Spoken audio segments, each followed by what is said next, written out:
हट जाओ please, request है मेरी, हट जाओ। या तो पीछे हो जाओ यार, आप समझ नहीं रहे। बैठ जाओ ना, आप सामने आ जाओ यहाँ पे।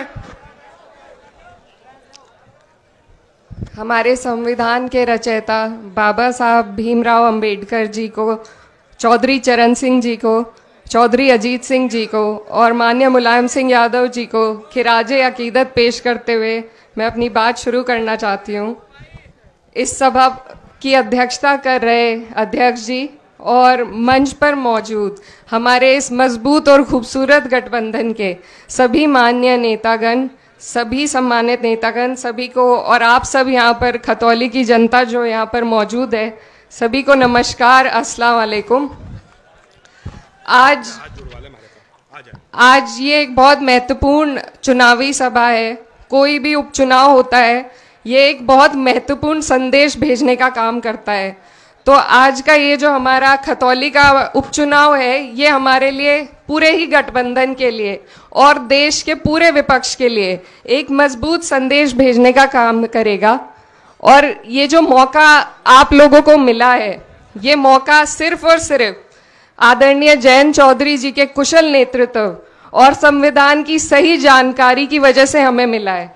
वरना भाजपा का कोई इरादा नहीं था कि यहाँ पर चुनाव होने दें। वो लोग तो सजा होने के बाद भी चुप्पी साधे बैठे हुए थे।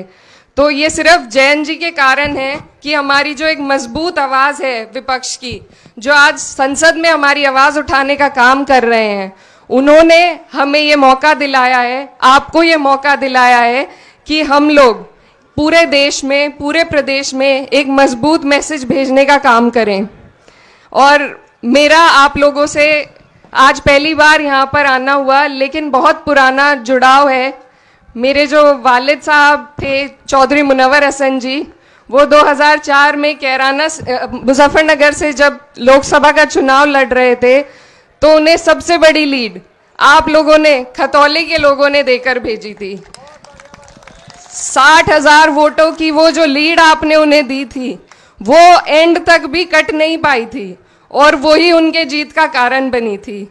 और मैं उस टाइम छोटी थी, लेकिन मुझे अच्छी तरीके से याद है कि उनका आपके लिए कितना लगाव था और कितनी लगन उनके मन में आप सबके लिए थी। आज के परिसीमन के हिसाब से तो वो भी बाहरी माने जाते, जैसा भाजपा वालों ने एक मुद्दा उठा रखा है, लेकिन उन्होंने आपके दिल में जो जगह बनाई थी और आप लोगों ने भी उन्हें प्यार देने में कोई कसर नहीं छोड़ी थी।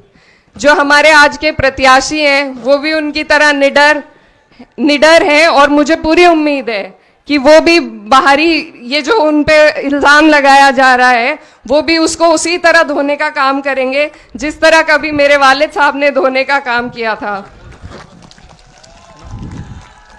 ये हमारा चुनाव, वैसे तो इससे सरकार बदली नहीं जाएगी जैसा आप लोगों को सब बता रहे हैं, लेकिन आज क्या ऐसा दौर चल रहा है, ऐसी परिस्थितियां सरकार ने बना रखी है विपक्ष के सभी नेताओं पर कि लोग आज आवाज उठाने में भी डर रहे हैं, संकोच करते हैं। मन में एक ख्याल आता है कि आज कुछ गलत बोल दिया या कुछ भी बोल दिया तो कल को कोई मुकदमा हो जाएगा।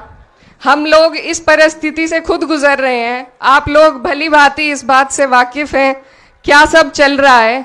तो ऐसे माहौल में जहां आवाज उठाने को भी एक साहस का काम, एक साहस की श्रेणी में डाल दिया है, जो कि फर्ज हुआ करता था विपक्ष के नेताओं का, आज कोई आवाज उठाता है तो लगता है बहुत साहस का काम है।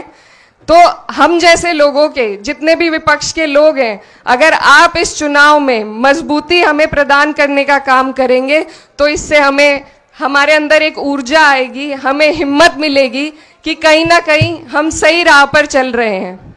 और ये चुनाव, आने वाले जो 24 के आम चुनाव हैं, उनकी भी पृष्ठभूमि इसी चुनाव से तय होने जा रही है।